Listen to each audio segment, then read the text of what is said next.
He seeked me out many times. He seeked you out many times. Many times in my life I can look back and I can think about the times I could have left this earth. I could have left this place. Many times I've shook my head, got home, and I thought, how in the world did I come out of that? Then a small voice says, I was there. I got you through that mess. I got you through. I come seeking you out. Seeking Zacchaeus. You know what? There's all kinds of Zacchaeuses out here in this town, in this community, down the road, right beside you in your family. You need to be seeking them out. You need to be telling them about a man named Jesus. You need to be showing them some love. You need to be going to them and say, hey, I love you. Let me tell you about Jesus. Put your arms around them and tell them, hey, I love you. Let me tell you about this man that changed my life. Let me tell you how good he is. Let me tell you what he can do for you. Let me tell you how he can change your life. Let me tell you how he can change every problem that you got. This man named Jesus, who came seeking out a little man named Zacchaeus. You know, we think of that so many times, and we think of it simply as Zacchaeus looking for Jesus. But Jesus was looking for him. Whew. Ain't you glad he come looking for you? Ain't you glad that he come seeking you out? So one word then. Oh, I think back over my life, and I think about all the times I've laid it down. Many times I look back and I think of all the years I ran from him. I ran from what he wanted me to do. I ran from the calling. But he continued to seek me out. He continued to call my name. Finally one day I stood up and I said, yes, Lord. You know, I got to the point I was the most miserable guy in the world. My bills was paid. My kids was healthy. My job was going good. But I was the most miserable man on the earth. Went to church every Sunday. Wednesday night I was there teaching Sunday school, but I was a miserable man. Why? Because I wouldn't answer the call. I was talking to a friend of mine the other day, and we were talking about people getting saved. And a few years ago, I heard a song, and it was written about a man named Lester Flatt. Anybody even know who I'm talking about?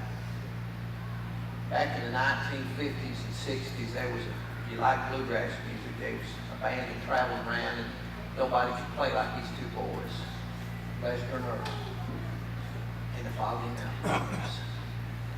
Had that Margaret White television show on every week. A lot of you may have remember watching that.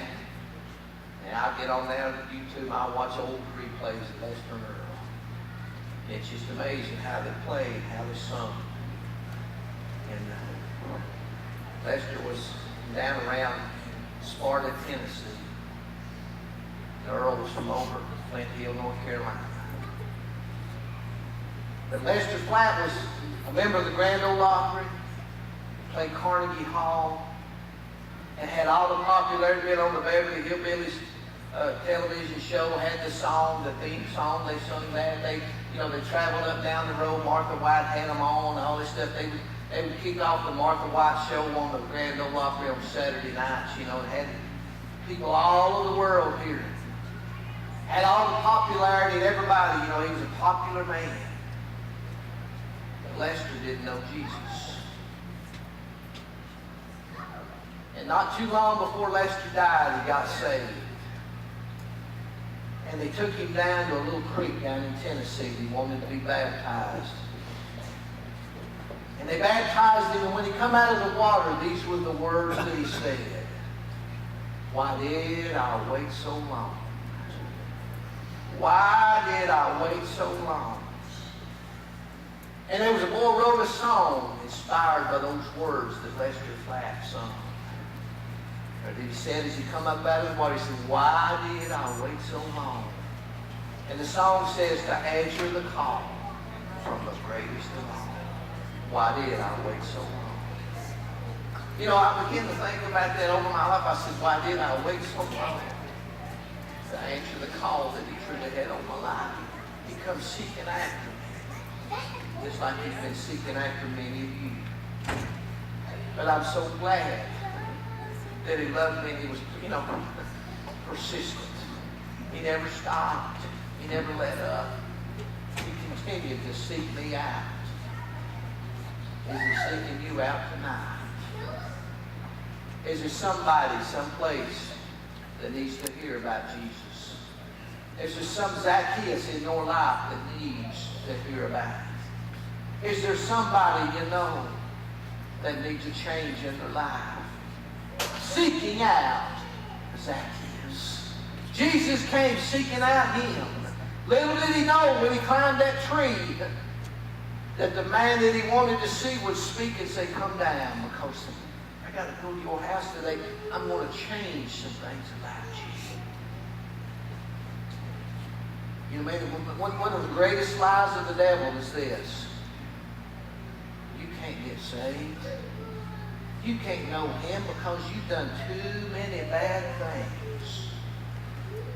Zacchaeus was a man that had taken money from people. Persecuted people for their money.